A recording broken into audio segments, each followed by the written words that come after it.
Today I'm going to talk about sick kids. But before that, I'm going to tell you a story. I'm going to talk about sick people. So if you don't like to hear about sick people and people being sick, just skip ahead. So a few weeks ago, my kids got sick, as kids do. They all had some sort of stomach bug, just some nausea, vomiting, diarrhea stuff.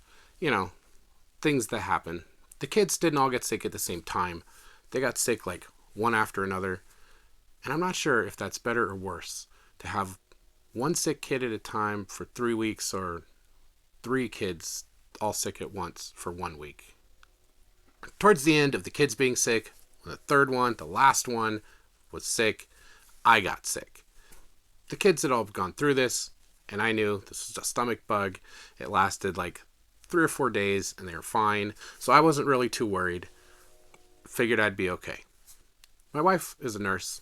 She's leaving for work. She's working as travel contracts, and she said, "Hey, are you going to be okay? You're not feeling super good." And I was like, "I'm fine. The kids are getting over it. It's not a huge deal. 2 days, 3 days, I'll be fine. No biggie." My wife left, went to work, and I was home with the kids, just making sure all the kids are eating. The one who was sick was getting plenty of fluids, getting food. I was just doing all the stuff that parents do when you're taking care of sick kids. Lots of laundry, not sleeping much, getting up at night a lot to, help kids to the bathroom or change sheets or change pajamas or whatever it is that you need to do when your kids are sick. As the second day and third day rolled around, I was getting really sick, and I was starting to feel like, man, I'm just not feeling well. Maybe I am kind of sick. And by the fourth day, I think it was the third day or fourth day, I'm not really sure, I knew that I was really, really in trouble. I was super weak. I could barely walk across a room.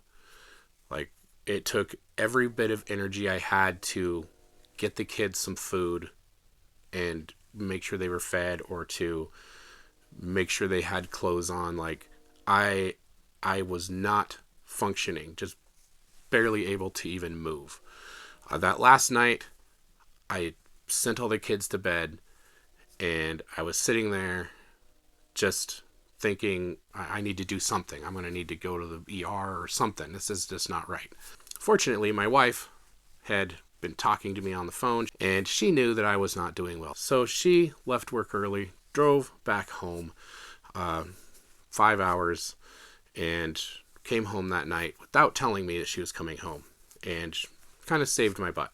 So what had happened is that I was sick, and I kept telling myself I wasn't sick because I wasn't throwing up. I was nauseous, but didn't vomit, and if I wasn't throwing up, I'm not as sick as the kids. I did have the other symptoms, but I just kept kind of telling myself, I'm not as sick as the kids, I'll be fine. In the course of 4 days, I had lost 20 pounds. I was extremely hypovolemic, like had just lost so much fluid. My blood pressure was extremely low. My heart rate was just cranking up. I would almost pass out just trying to walk from the bed to the bathroom, like maybe 10 feet. And I was really just in bad shape. And I felt like an idiot because I'm a nurse and I should know better than to let myself get this way. This happens to parents, and it happens to caregivers, and it happens to people who are taking care of someone else. Sometimes you lose track of how you are doing. And that's what I had done. I had been making sure my kids were okay, making sure they got better, that I really didn't take care of myself. And when I was looking back over those 4 days, I don't recall eating anything for at least 3 of those days. I know I drank water. That last day, I remember drinking some fruit juice because I realized that I was really sick and I needed to do something else. But that was pretty much it. I basically went 3 or 4 days feeling like crap and not doing anything to help myself. And then once my wife was home, I figured I could handle just recovering at home, which also is probably not the best idea. After that happened, it got me thinking about sick day kits. And sick kits or sick day kits are something that I am very familiar with because when I was doing like community health and going out to patients' homes and sitting and talking and doing education, I talk to people all the time about sick day kits and why it's important to have a sick day kit and to be prepared for days when you're sick. It just never occurred to me that I would also need to be prepared for that. So I wanted to talk about sick day kits because they can be important for everyone, even just parents, especially parents, I guess, with kids, to have a sick day kit. Now, a sick day kit doesn't actually have to be a kit. It doesn't have to be in a box. It doesn't have to look pretty. Little secret here, I don't actually keep a sick day kit in a box like this. I don't keep things organized and in this nice handmade wooden box. I put this stuff in here just for the purpose of making this video. And a little YouTube secret, probably the majority of the videos that you watch on YouTube, this is exactly what happens. People put things there just for the sake of the video. It's all lies. It's lies. I will tell you when I'm lying to you. It's more like a checklist than an actual kit. Like a first aid kit is stuff for an emergency, for cuts and scrapes and, first aid urgent things. Sick day kit is more of a checklist of stuff that you need to have in the house for days when you're sick. So the first thing is to have a thermometer. You can get pretty inexpensive temporal thermometers to scan your forehead. The other stuff I have in here is some medications that I like to keep around. Things like some symptom relief stuff, Dayquil and NyQuil, or generic versions of those. Antidiarrheals can be important in a variety of situations. Children's Tylenol, cough drops, always nice to have. I also like to have tea around. Just a nice cup of tea will make you feel a lot better.